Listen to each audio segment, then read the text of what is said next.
السلام علیکم۔ شہر دلکشا یعنی کیلگری سے حاضر ہیں۔ اتوار کا پرسکون دن ہے، نومبر کی 22 تاریخ۔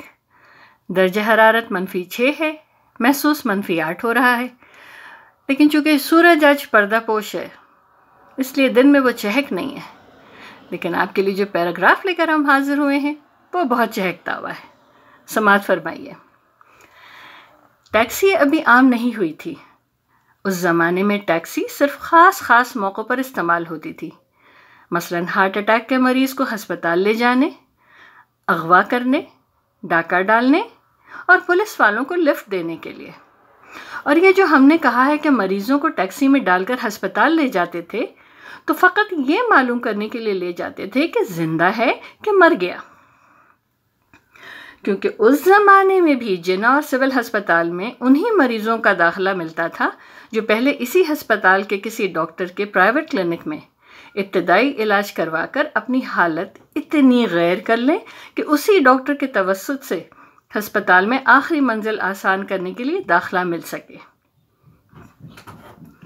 ہم ہسپتال میں مرنے کے قطعی خلاف نہیں ہیں، ویسے تو مرنے کے لیے کوئی بھی جگہ ناموزوں نہیں، لیکن پرائیویٹ ہسپتال اور کلینک میں مرنے کا سب سے بڑا فائدہ یہ ہے کہ مرحوم کی جائیداد، جمع جتھا اور بینک بیلنس کے بٹوارے پر پسماندگان کے درمیان خون خرابہ نہیں ہوتا، کیونکہ وہ سب ڈاکٹروں کے حصے میں آ جاتے ہیں۔